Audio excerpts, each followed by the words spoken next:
Today we are going to talk about actually reality or existence, if you will, which is the Kataronics model.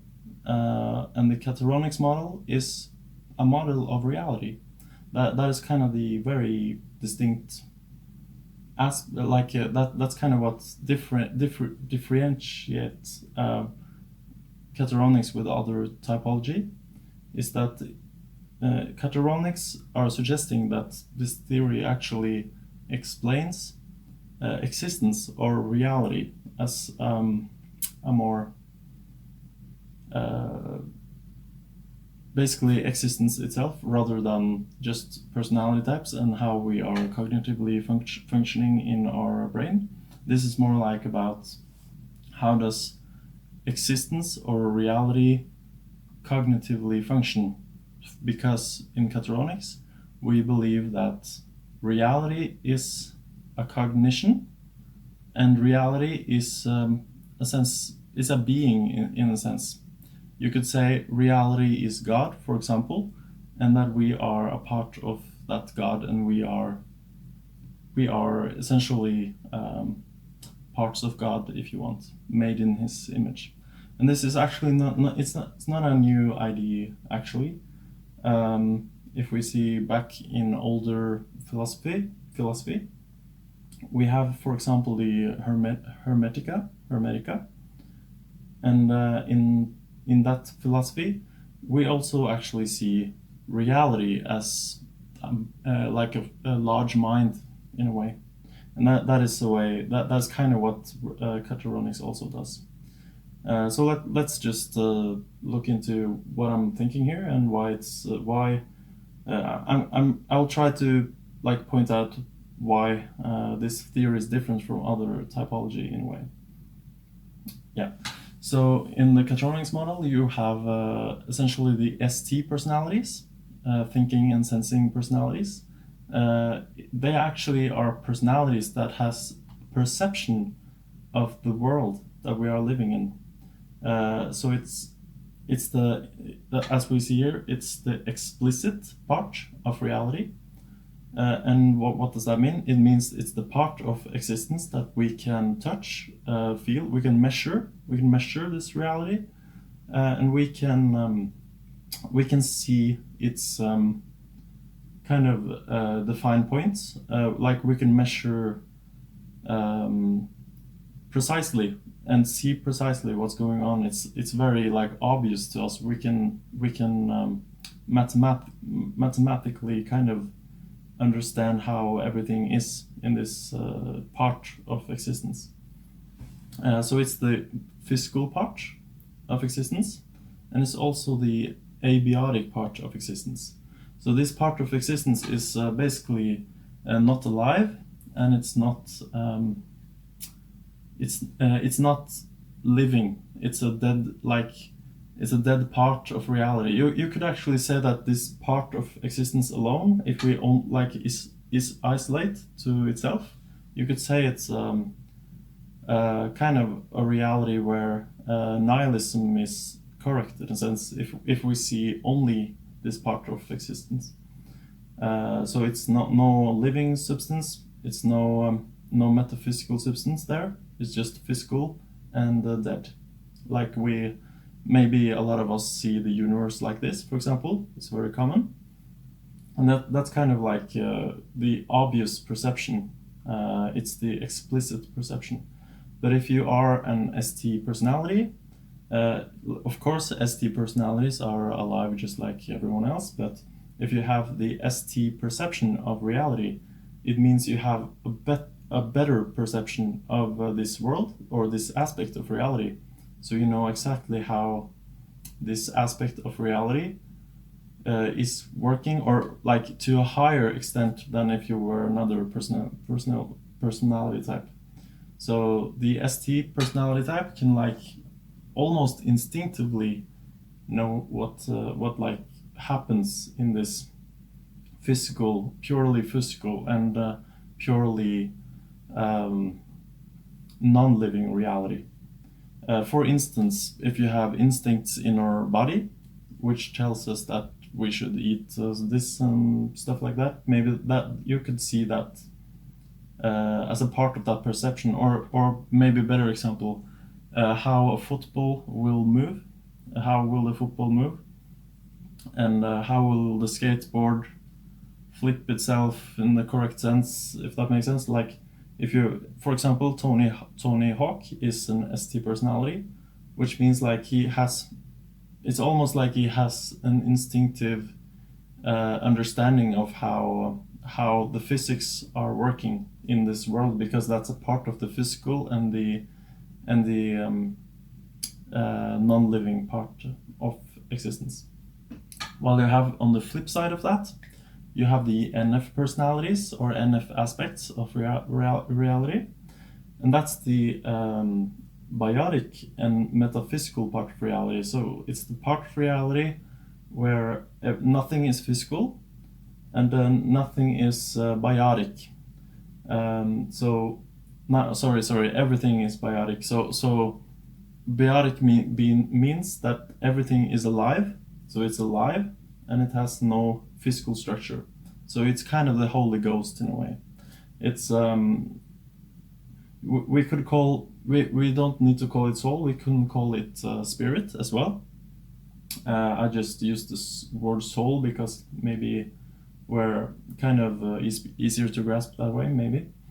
But it's the like living essence of reality. It's what can experience something. It's the conscious part of reality in a way, and living, like the living part of reality that is without physics. So it doesn't have any like physical form to it. And that part of existence is the implicit part of existence. So it's the least obvious part of existence, and it's also the part of existence that we can't measure.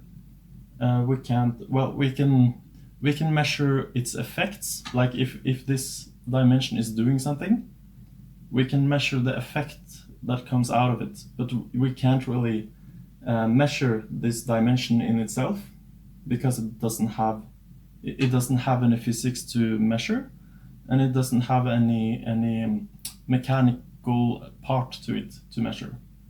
That's the idea of this theory, anyway. Yeah, and we have so that's kind of the part of reality where you find more like religion and this stuff. Like if we assume that religion has a part of it that is not corrupt and not like some legit part of it regarding real value and actual value, then that kind of belongs in that dimension, if you want. While science belongs the most to the ST world, which is the world that we can measure. And then we have further down the line, we have the NT personality has like, okay, let's say that first, like the NF part, the soul part of reality. If you are an NF person, it means it does not mean that you have that you are the only person with a soul. That's not what it means. If you're an NF person, you have a larger awareness of your soul or of your spirit, and that kind of part of reality. So that the thing is, in order to pin down things in this dimension, in the soul dimension, you can't, since you can't measure it and you can't like empirically pin it down, in a sense, you can't really do that. You have to actually, rather than using measurement and like math and this stuff, you have to actually find it otherwise, like in another way, which is through your own feelings and through your own intuitions. So that's the only way to actually capture what really exists in this part of existence. It's with other words, it means in order to understand what's there, one has to exercise the ability to look within, look within your feelings and within your intuition. So it's kind of a personal journey, a personal into who you are as consciousness. Like in spirituality, for example, well, actually spirituality is essentially a lot of spirituality is about exactly that. Maybe maybe it says find your own truth, or search within, and all that stuff. That is basically this notion of you finding a part of reality through your own personal essence or your own consciousness, rather than through empirical science. Yeah, and then you have the NT part of existence or reality, which I'm calling the mind. And the mind is, this part of reality is metaphysical, so it doesn't have any physical aspect to it. But it has, and it does not even have a living aspect to it, so it's abiotic. It's a non-living aspect of reality. And this part of reality is actually where the kind of the world as we know it is kind of birthed from this reality. So you have like a mind part of reality where you have like if you know about Plato and his philosophies, this realm is kind of what he pointed at when he said when he talked about these like mathematical archetypical forms. That was kind of where the sensory world emerged from. That's from the mind aspect of reality. So you can call you could say it's the divine mind in a way, the like technical technical and logical part of the divine mind, if that makes sense. And then you have so that's the intellectual mind, right? Like if you are an NT person, it doesn't mean that you automatically have this mind, but it means that your perception can see more of this reality, which is why Albert Einstein and other personalities basically actually successfully could they could find inspiration and content to their theories through their dreams, meditations, and like more metaphysical intuition ways of relating to reality. But like they have this perception of this aspect of reality. So when Einstein had a dream and like he saw some mathematical figures and stuff like that, which helped him to find the real deal in the physical world, that's coming from this space of mathematical archetypes in a way. And then you have the last one, which is SF, the S sensory feeler personalities, which are very, as we see, very like absorbed into life, like sometimes even kind of stuck in life, often we can say. But like there's a very important component here as well, which is that they are finding a sense of authenticity within well, it's actually kind of split when I think about it. Like the sensor feeler will partly they will understand how feelings work in the sensory reality, and as a human as well, how does emotions work as a human. For example, hunger is a human feeling. It's not a soul feeling. So hunger is an example of a more artificial feeling. But overall, the feeling, like because the life part of existence is both physical and biotic. By the way, I should say that there is Kataronics is kind of now I'm kind of binary putting it out, but In Kataronics, we see metaphysical and physical as more like it's a spectrum. It's a spectrum between the two, and the same is true for living and non-living or mechanically. So there's a spectrum, just to put that out. But I'm binary putting it out here for like the sake of clarity. So the like physical biotic part of existence, which is life, is how to put it?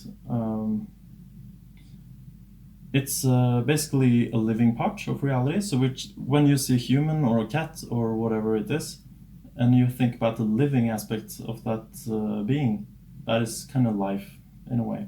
Which of course it's not disconnected from the soul, but it's the soul experiencing life, if that makes sense.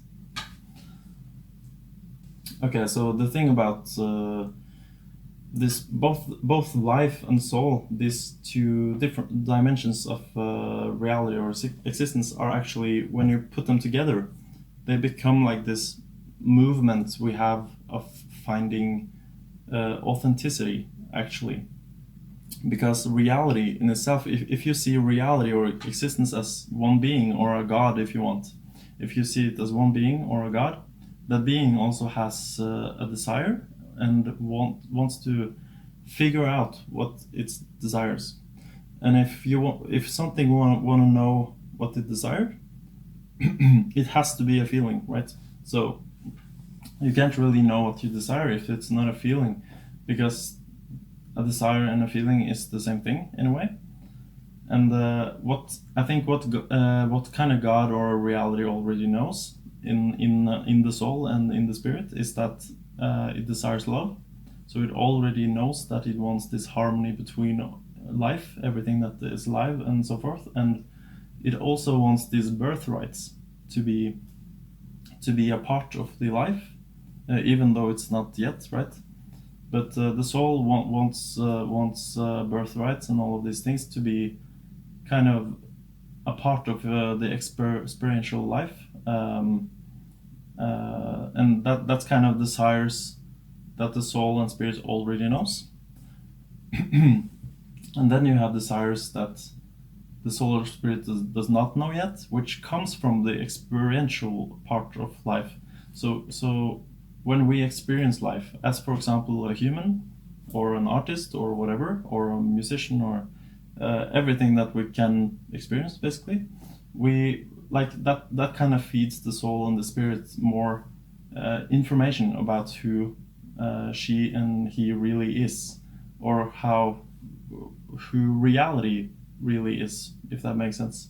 Because reality wants to know who she is through this kind of experience, like making artificial worlds and realities and species, and just like through consciousness experiencing what is it like, and what does it learn from it, what does it actually desire, what does it find out that is fun to play in a way.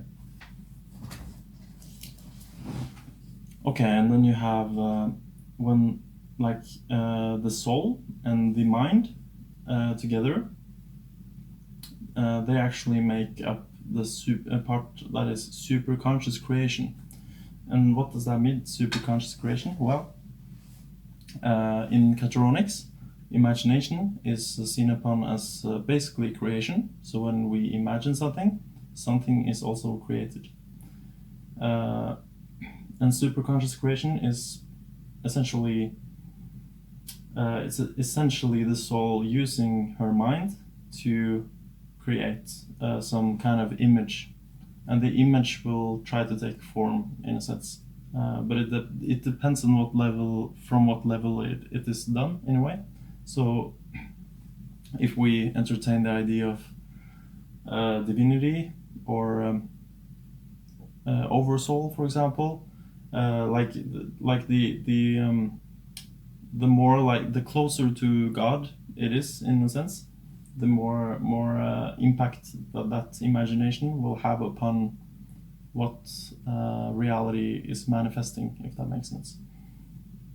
But every conscious thing does have this superconscious creation effect if they use their imagination. So it's just that it has to kind of compete with all the other imaginations appearing, if that makes sense. Yeah, and then we have kind of that's kind of what happens, right? When the mind is creating these kind of imaginations, it will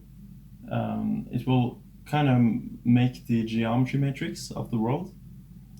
So if you can see divinity with the mind, essentially, that mind is creating the world through creating the geometry matrix of the world, which is how the logic in the world is functioning. Well, the mind is kind of where logic emerges from. It's kind of where the logic and the geometry, like the core rules behind that kind of effect is happening in a way. And then you have between the world and life, you have the subconscious habituations, and essentially what that actually means is that you have the sum of all the superconscious creations are like if I make a superconscious creation, to some extent it will turn into a subconscious habituation, which means that the more I focus on an image, let's say if I want to be a musician, for example, and I focus on that imagination that I want to be a musician, it's going to manifest this imagination or images of me being a musician, and it's going to be more and more subconscious.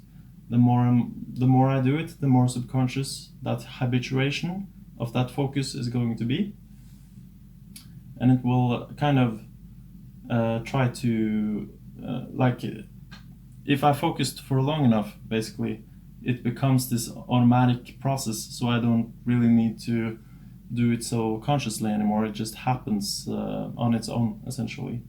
And when something happens on its own, like it's automatic, it becomes a part of the physical reality, the physical world. And that sounds really strange in a way, but if I'm a human and I'm imagining myself as a musician, it's not that it won't manifest to the level that it's becoming physical, but it's becoming more physical than nothing in a way, or pure potential. So the potential is starting to manifest, and the more something is manifested, the more physical the appearance will become. So in the musician example, maybe I would look like a musician to other people, for example. You may even entertain the idea that our physical, maybe our face and body language and stuff like that is can be influenced by something like that, for example, and that people can kind of see it even on a physical level in that sense. You even have a theory about these different personality types, that they often their face are changing and stuff, and it's possible that if you practice a lot of on some functions over other functions, it may actually influence your looks in a way, like just slightly, of course, but like how your eyes look, or how your face is kind of appearing in a way. I'm not sure how to say it better. Like I'm not saying necessarily that one becomes prettier or something. It's not about that. But like if you're a sensor, you kind of maybe your focus, like your eyes and stuff, like kind of looks like kind of sharp. And if you're an intuitive person, maybe your eyes looks more like they are dreamy or like non-focused in a way. Like it's it almost looks like you are in your imagination even though you are awake, kind of deal. So that maybe not the best example anyway, but like my point is just that superconscious creation becomes more and more physical the more one is focusing on it.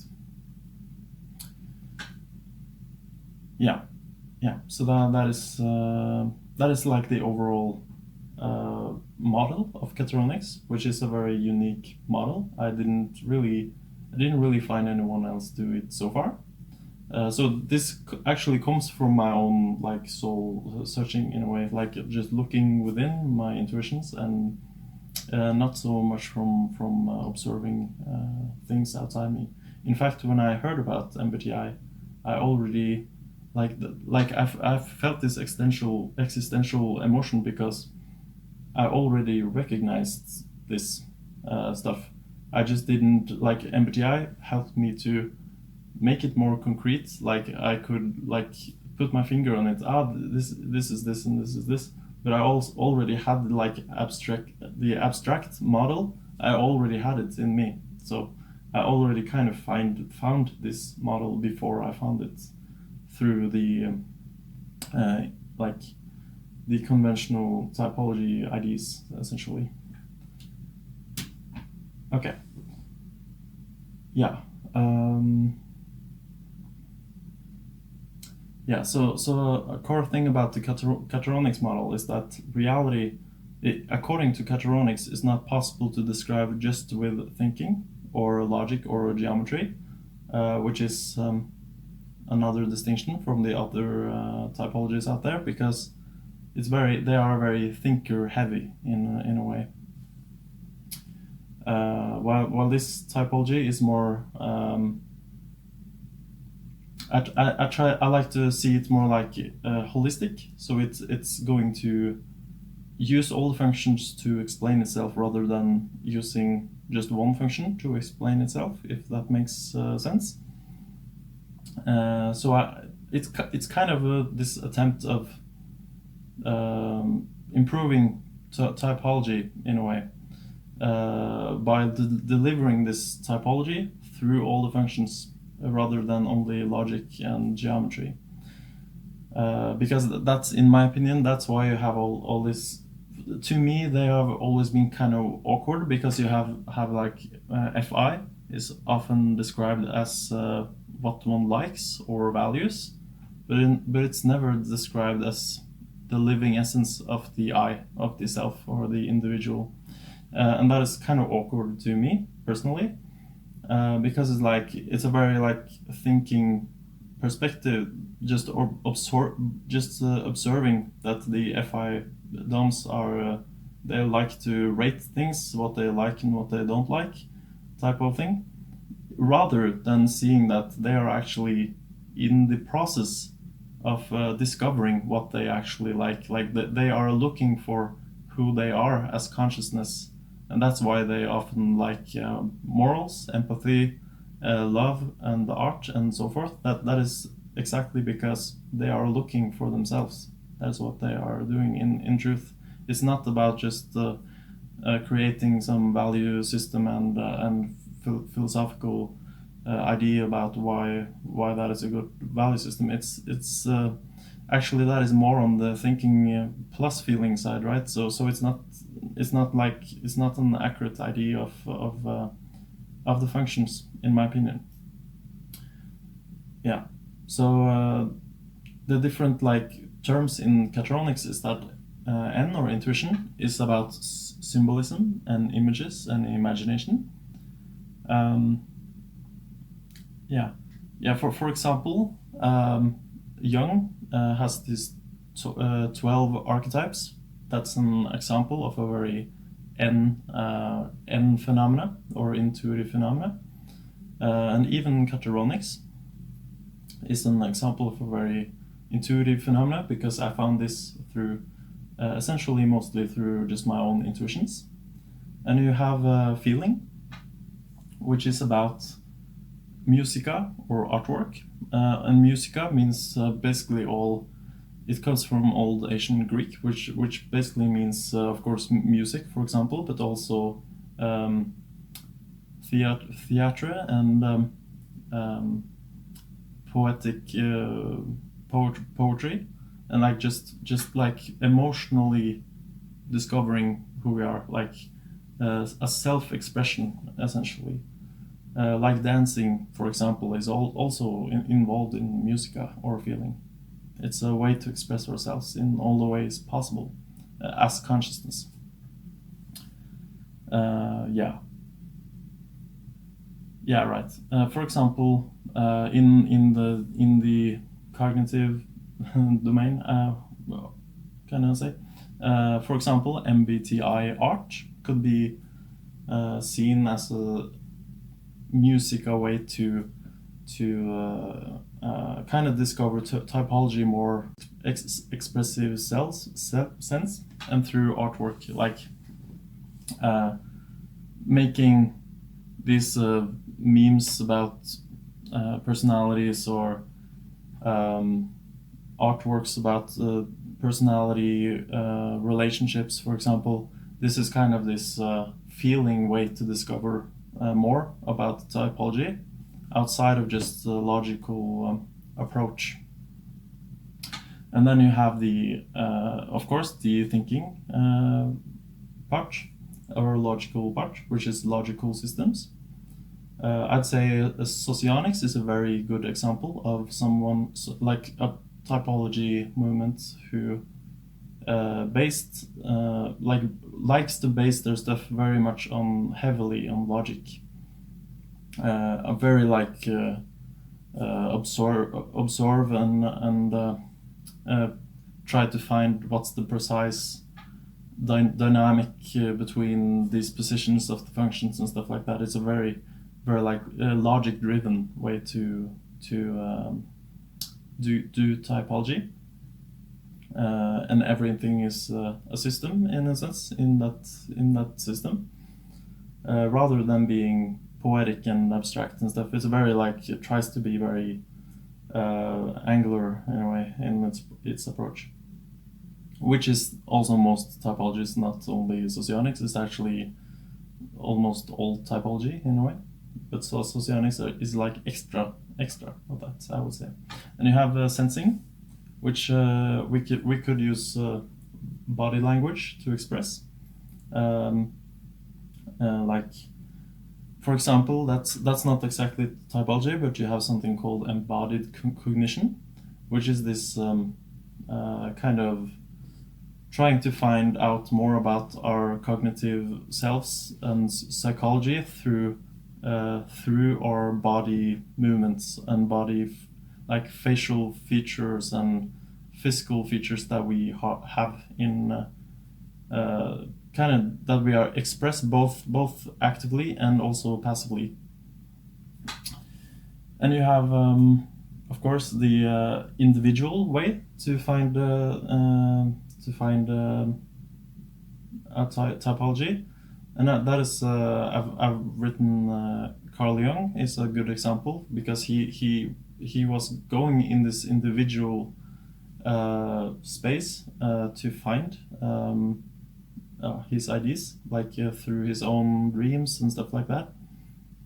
And me too, I also did the same to make this theory. In fact, I tend to call my theory kind of a F5 hero version of typology, because it might help people to relate to my theory in the best way. Maybe even like both looking at what is the positive, what's the good side about that, and what is maybe the more negative side about that, and how can we also use this theory for deepening our own understanding and use as well. And you have the collective way to do it, a good example there is, for example, the OPS typology, which is the objective personality system typology, and they use it more like they are very focused on the collective, and like what is they kind of look at collective data, you could say, and also in very thinking sense. So it's very they look at the non-living part and collective non-living part essentially. So it's kind of empirically based, which is one of those four parts of reality in a sense. Maybe even mostly one part of eight if I think about it, because you have OPS is very TE, it's very TE focused, and it's very very useful. I like OPS personally. It's very clear and defined and easy to understand and all that stuff, which I value. I'm on INFP, so I value that stuff. But like it just misses out on a lot of things as well. Yeah. Okay, so another thing I want to say about this, like the images in the presentation, is that you have like this body language, like the one girl doing like this and the other one doing like this. And that's kind of very good examples of kind of the embodied cognition part of psychology, that you kind of your psychological state also reflects in your body language. So, for example, the girl holding on her heart is a very. It kind of means that either that her heart center is open, like has opened, and she kind of falls in love in a sense, or that she can also do this in order to kind of easier open the heart. So it's kind of this. You can start on either side or both sides at once, and it kind of get effects bridging over to the physical to the metaphysical in a sense. And then you have the other image about the dancer, and you see that it's actually very a spiritual kind of expression, because it kind of signals to me that her electromagnetic field is kind of at least a little bit open. Like she feels like I don't think it's normal to do that kind of body language unless you feel a connection to the kind of divine self in a way.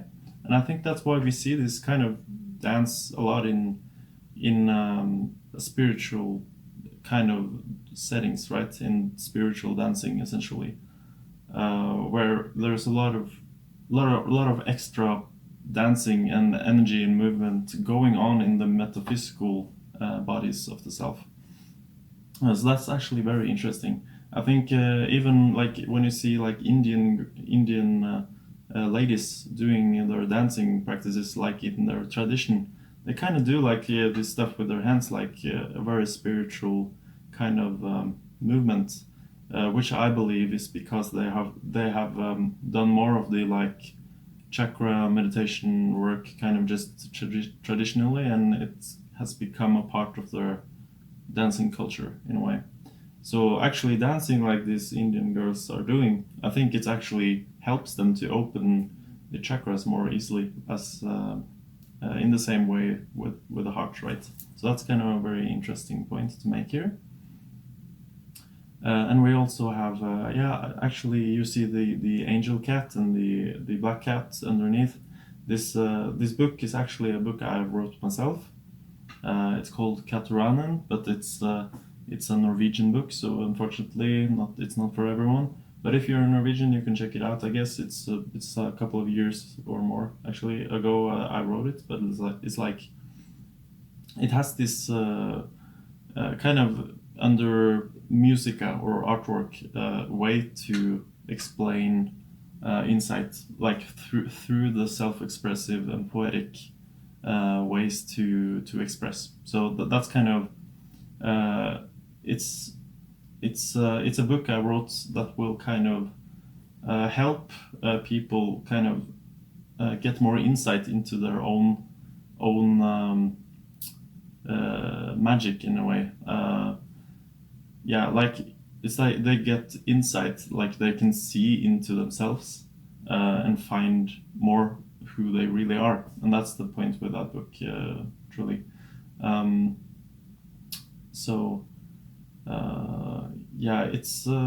It's just an example of the musical way to kind of deliver understanding to a person, if you will. and I can say shortly, just like these two cats are actually kind of in the story. They are kind of like me in a way. It's kind of my higher self and lower self in a way. The scared self, which struggles in the world and are sad and doesn't understand why he is sad and so forth, and the higher self, which is kind of guiding myself out of that situation. So that's what this little story is about.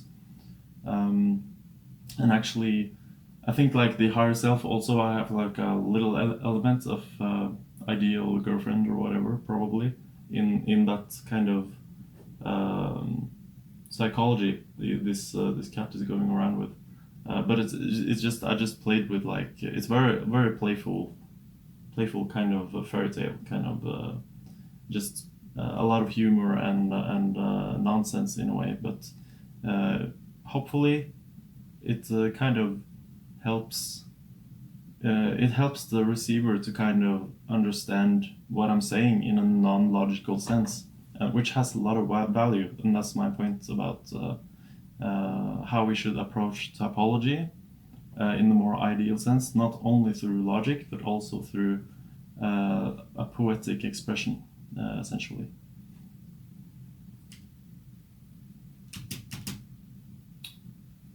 Okay, so this is actually very interesting. It's something I found on the internet, which in principle is not related to MBTI in any sense, and it's called the Domains of Resilience.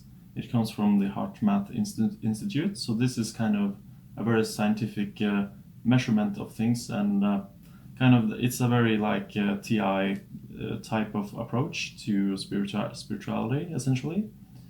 And the very interesting part here is that these domains of resilience is called like under the umbrella terms like physical, emotional, mental, and spiritual.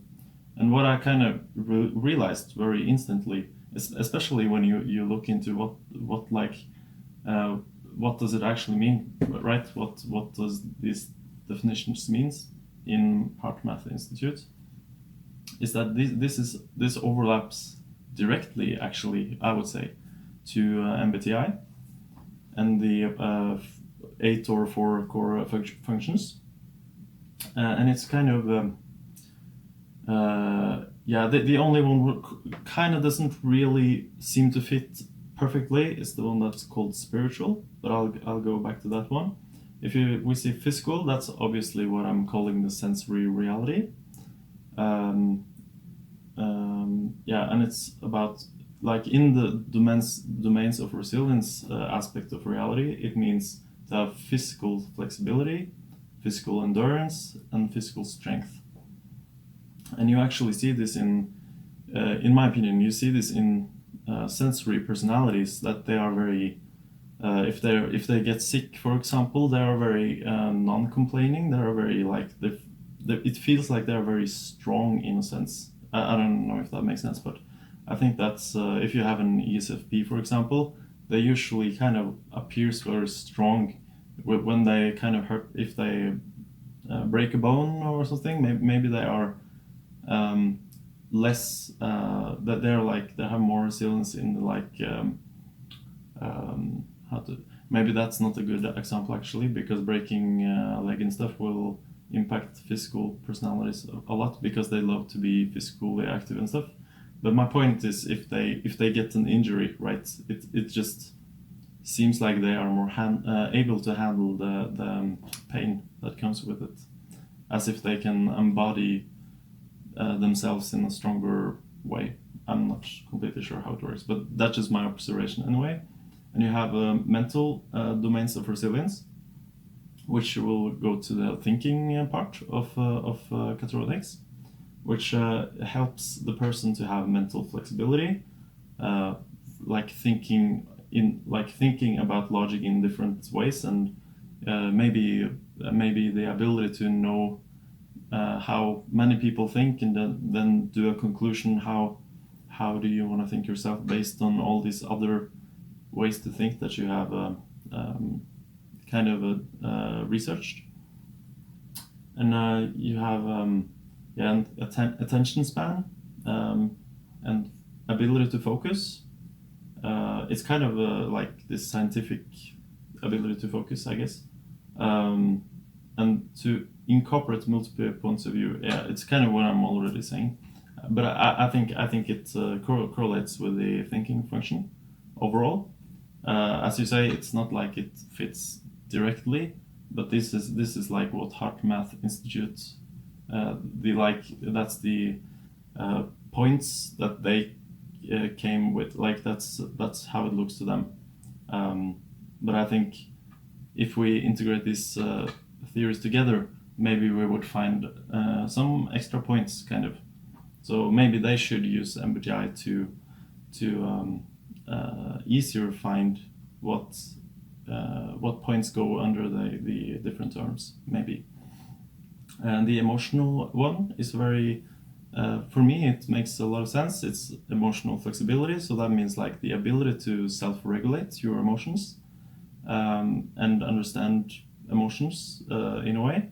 Because if you understand emotions and emotional perspectives and compassion and the forgiveness and so forth, it's easier to relate with emotions that kind of arise. So if you're an ESTJ, for example, maybe you get like anger attacks because you don't know how to relate with your emotions. It's like it just kind of just blows up in a way because they don't understand. They don't understand how to connect with themselves on a deeper level where they would forgive the situation or see the situation in another way, or just have compassion for the person that they are angry at, for example. And you also have this positive outlook of the emotional component, which is if you know who you are yourself, you will have a more idealistic outlook. Like if you're an idealist, you see like that's mostly the NFs, right, are idealists, and they see towards a future that is positive, more positive than the one we are in. So they are more likely to believe in the possibility of a better world in a way, and that's the positive outlook part of being a feeler type. Yeah, and you have the self-regulation, which I actually also already talked about. And you have spiritual. That's kind of the one that looks least overlapping with the MBTI, but I think that's actually intuition, because when you have intuition, you have it's saying spiritual flexibility, and when you have high intuition, what actually happens is that you have a flexibility when it comes to entertaining different ideas of how the world is or this existence are working in a way. So you could say that if you have very high spiritual flexibility or intuition, very high awareness of the metaphysical body, in a sense, you're maybe not so stuck in one practice, like one religion or one way to perceive reality in a way. So even if you grow up in an environment where there is like a strict idea about how the reality works, maybe a religion, maybe nihilism, maybe something else, that kind of just most people in that society will automatically accept and just keep themselves with. The spiritual flexibility or intuitive flexibility will instead kind of want to keep entertaining different viewpoints in the like viewpoints of reality, or viewpoints of experience in a way. I'm not completely sure how to put it, but like you will see that in the like intuitive people, they are more likely to kind of try out the different perspectives, if that makes sense. Try out the different religions, even many of them does that. Maybe even trying out the conspiracy theories, like if they go kind of a little bit too far, they can be very open-minded even about conspiracy theories. or other stuff. It's possible to be too open-minded in a way, also, just to put that out, kind of. But like they at least they tend to check everything out rather than having this pre-notion of I already know what I need to know. It's more like a constant updating of what they want to believe by changing their perspective.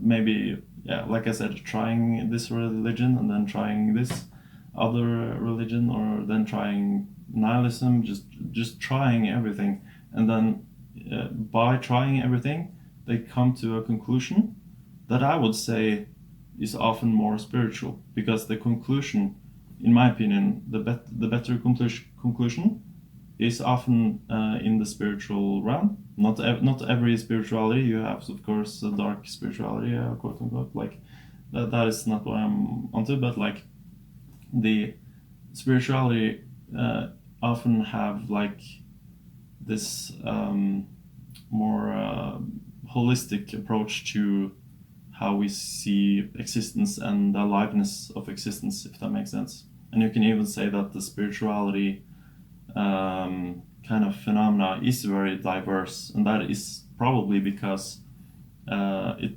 probably has a lot of N types within it, right? So, which is trying to entertain all of these different perspectives and then choose what seems most accurate to their like intuitive perception, essentially.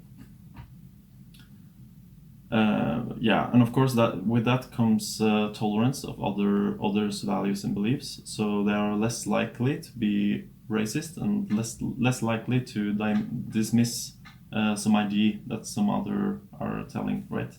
So and that's what I'm getting at, that they are trying out, even if values or beliefs of another person kind of conflicts with their own values and beliefs, they will still kind of get beyond themselves, like kind of step outside of themselves, like a metacognition in a way, and be open to try that other value or other belief for themselves, and just feel like how does that feel to their experience, how like does it feel more or less right than the other one.